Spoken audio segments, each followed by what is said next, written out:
मुस्तफाबाद विधानसभा seat जब से AIMIM के अध्यक्ष असदुद्दीन ओवैसी ने अपनी पार्टी के उम्मीदवार का ऐलान किया है, तब से विधानसभा मुस्तफाबाद दिल्ली चुनाव में एक चर्चित सीट बन गई है। अब विधानसभा मुस्तफाबाद का किस तरह का समीकरण रहता है और यहाँ इस बार किसकी हवा है, एमसीडी चुनाव के नतीजे किसको जिताने की बात करते हैं, इस पर आप सारे सवालों के जवाब देने की कोशिश करेंगे और यहाँ का गणित समझाएंगे। आपसे रिक्वेस्ट है, चैनल को सब्सक्राइब कर लीजिए, वीडियो को लाइक कीजिए, शेयर कीजिए। 2013 में जब चुनाव हुआ, एक बात बताएं आपको कि मुस्तफाबाद विधानसभा सीट एक ऐसी सीट है जहां की जनता कभी भी एक पार्टी को दोबारा मौका नहीं देती, न ही एक उम्मीदवार को दोबारा मौका देती है। साल था 2013 का, जब यहाँ पर कांग्रेस पार्टी से हसन अहमद को जीत मिली। फिर 2015 में चुनाव हुए।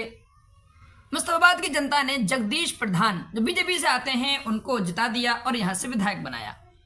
फिर 2020 में विधानसभा के चुनाव हुए तो आम आदमी पार्टी को यहाँ से जीत मिली और ये हाजी यूनुस साहब मुस्तफाबाद से विधायक चुन लिए गए और अभी वर्तमान वही विधायक हैं।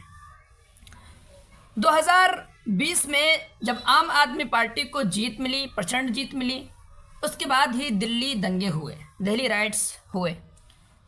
उसमें अरविंद केजरीवाल का जो रवैया मुसलमानों के लिए था वो बहुत ही निराशाजनक था, बहुत ही मायूस करने वाला था, जिसकी वजह से पूरे दिल्ली के मुसलमानों में आम आदमी पार्टी और अरविंद केजरीवाल के खिलाफ एक माहौल बन गया। और मुस्तफाबाद में तो बहुत ही बुरा हाल हुआ। वजह क्या थी? वजह ये थी कि यहाँ के इन्हीं के काउंसलर ताहिर हुसैन को मीडिया ने और वहाँ के कुछ लोगों ने बताया कि ये आरोपी हैं, सो कॉल्ड आरोपी। अदालत ने उनको आरोपी ही रखा है, दोषी नहीं बनाया है। मगर आम आदमी पार्टी का रवैया देखिए, बजाय इसके कि अपने नेता का, अपने काउंसलर का बचाव करते, अरविंद केजरीवाल ने उनको दोषी घोषित कर दिया और अपनी पार्टी से निकाल दिया। यहाँ तक खबरें आती हैं, बताते हैं कि आम आदमी पार्टी के मुखिया ने कहा इनको डबल सजा दी जाए। उसका असर ये हुआ कि आम आदमी पार्टी के खिलाफ एक आम नाराजगी पाली गई। 2022 का साल आया, एमसीडी के चुनाव हुए।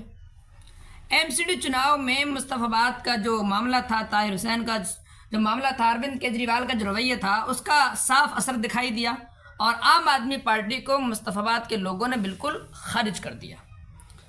मुस्तफाबाद विधानसभा सीट में 5 एमसीडी वार्ड आते हैं। 5 पर चुनाव हुए। करावल नगर ईस्ट, दयालपुर, मुस्तफाबाद, नेहरू विहार, ब्रजपुरी। इसमें से करावल नगर, दयालपुर और नेहरू विहार में बीजेपी के जो उम्मीदवार थे वो जीते और मुस्तफाबाद से, ब्रजपुरी से कांग्रेस के उम्मीदवार जीते, क्योंकि दूसरा ऑप्शन नहीं था आम आदमी पार्टी के अलावा। तो वहाँ से कांग्रेस को बढ़त मिल गई, आम आदमी पार्टी को बिल्कुल खारिज कर दिया गया। अब हाजी यूनुस भी इसमें पैसे, जाहिर सी बात है, जब पार्टी के नेता और पार्टी के खिलाफ एक आम राय थी तो हाजी यूनुस के खिलाफ भी आम राय थी। आम आदमी पार्टी ने अपनी गलती मानने के बजाय हाजी यूनुस की गलती मानी और देखा कि इनके खिलाफ, ये बताने की कोशिश की कि इनके खिलाफ हवा चल रही है, ये है वो है, उनका टिकट काट दिया और यहाँ से संगठन देखने वाले आदिल अहमद खान को टिकट दिया है। मुस्तफाबाद में अब आम आदमी पार्टी के खिलाफ एक तरह का रोष है। ताहिर हुसैन जिनको आरोपी बनाया गया वो इससे पहले भी आम आदमी पार्टी के नेता थे, आम आदमी पार्टी से एमसीडी का चुनाव भी जीते थे, जो नेहरू नगर से काउंसलर भी चुने गए थे, मगर उनको आरोपी बनाया गया तो आम आदमी पार्टी ने निकाल दिया। अब जबकि चुनाव होने हैं फरवरी के शुरू हफ्ते में, तमाम पार्टियों ने अपने अपने उम्मीदवार घोषित किए हैं। आम आदमी पार्टी ने आदिल अहमद खान को बनाया है, बीजेपी से जगदीश प्रधान बन सकते हैं, कांग्रेस ने अली मेहदी को अपना उम्मीदवार बनाया है और एमआईएम ने जो नेहरू नगर के पूर्व पार्षद थे ताहिर हुसैन, जो अभी जेल में हैं, उनको उम्मीदवार बनाया है। यहाँ की जनता हमेशा उसी को वोट करती है जो बीजेपी को हरा पाए, इसलिए कांग्रेस को वोट दिया 13 में, 2020 में, 15 में भी इधर उधर वोट बटा और दूसरे को मौका मिल गया। अब जब चारों पार्टियां पूरे दमखम से लड़ रही हैं, बीजेपी अलग, आम आदमी पार्टी अलग, कांग्रेस अलग, एमआईएम अलग। पहले लोग कांग्रेस के साथ थे, मगर कांग्रेस की जो पॉलिसी रही मुसलमानों के लिए, जो मायूसकुन मामला रहा, इस वजह से लोगों ने एमआईएम को, उसको, कांग्रेस को छोड़ दिया। अब बीजेपी के खिलाफ है, कांग्रेस को छोड़ा तो आम आदमी पार्टी की तरफ चले गए। आम आदमी पार्टी ने कांग्रेस से बुरा हाल कर दिया। अब जब आम आदमी पार्टी से नाराजगी हुई, अब दूसरा ऑप्शन कोई बचा ही नहीं था। दूसरा ऑप्शन कोई नहीं बचा तो दोबारा मजबूरन कांग्रेस की तरफ आना पड़ा और 2 काउंसलर बना दिए कांग्रेस पार्टी के। अब 2025 में मुस्तफ़ाबाद में एक बेहतरीन ऑप्शन है एमआईएम मुस्तफ़ाबाद से। कांग्रेस को लोग जान चुके हैं, आम आदमी पार्टी का काला चेहरा उनके सामने आ चुका है, बीजेपी को इतना वोट करते ही नहीं हैं वहाँ के जो मुसलमान हैं। तो इस मिलाकर पता चलता है कि एआईएम काफ़ी मजबूत स्थिति में है। पहला तो ये कि मुसलमान देख रहे हैं एक उम्मीद की निगाह से असदुद्दीन ओवैसी साहब को। दूसरा, मुस्तफ़ाबाद में ताहिर हुसैन के लिए हमदर्दी का एक पूरा माहौल है, आम आदमी पार्टी से नाराज़गी का एक माहौल है। कांग्रेस पार्टी को पहले जान चुके हैं, तो इस बार एमआईएम के लिए बहुत अच्छा माहौल है। अब मीडिया नैरेटिव बना रहा है कि देखिए यहाँ से एमआईएम भी लड़ रही है, कांग्रेस भी लड़ रही है, आम आदमी पार्टी भी लड़ रही है, मुस्लिम वोट तीनों में बंट जाएगा और भाजपा जीत जाएगी। बताइए 2015 में जब एआईएम नहीं आई थी तो बीजेपी कैसे जीती? आम आदमी पार्टी पर भरोसा किया तो मुस्तफ़ाबाद से ताहिर हुसैन का साथ आम आदमी पार्टी ने क्यों नहीं दिया? कांग्रेस पार्टी ने मुसलमानों को दरकिनार क्यों किया? यही क्या जरूरी है कि बीजेपी का डर दिखाने के लिए कांग्रेस की तरफ लामबंद किया जाए, आम आदमी पार्टी की तरफ लामबंद किया जाए? ये क्यों नहीं हो सकता? जो मजलूमों का साथ दे रहा है, जो तरक्की की, डेवलपमेंट की, विकास की बात करता है, जो मजलूमों का साथ देने की बात करता है, उसको मौका दिया जाए। मुसलमानों, यहाँ से आपको कांग्रेस भी रिझाने के लिए आएगी, आम आदमी पार्टी आपके लोगों को दोषी बताकर और आपसे वोट मांगने के लिए आएगी।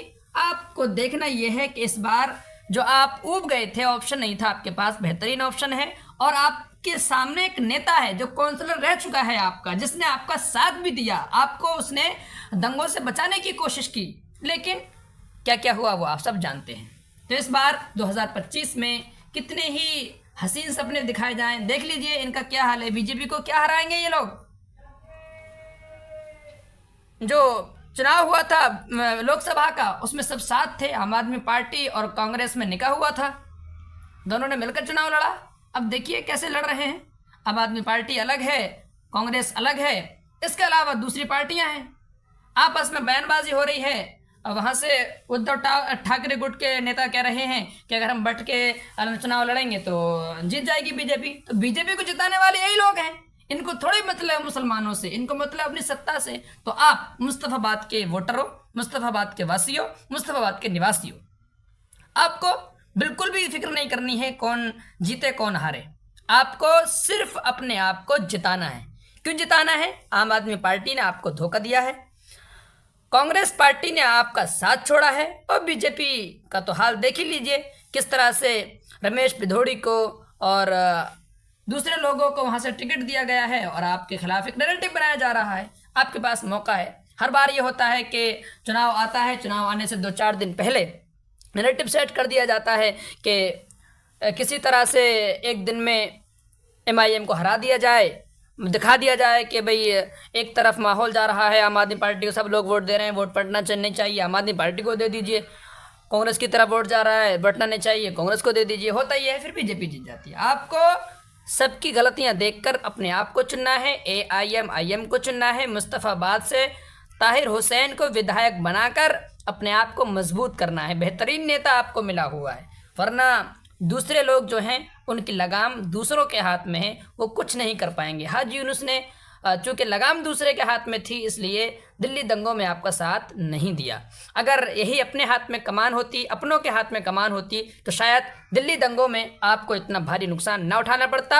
हो सकता था दिल्ली दंगा भी आपके सामने नहीं आता, जिसमें आपके बच्चों की जानें गई, जिसमें आपके बच्चे जेल में हैं, जिसमें आपके कारोबार को नुकसान पहुंचाया गया और तरह तरह से आपको प्रताड़ित करने की कोशिश की गई। वो याद रखिए, और 5 साल अगर बाहर लानी है मुस्तफाबाद में, तो MIM को जिताकर अपने आप को मजबूत कीजिए।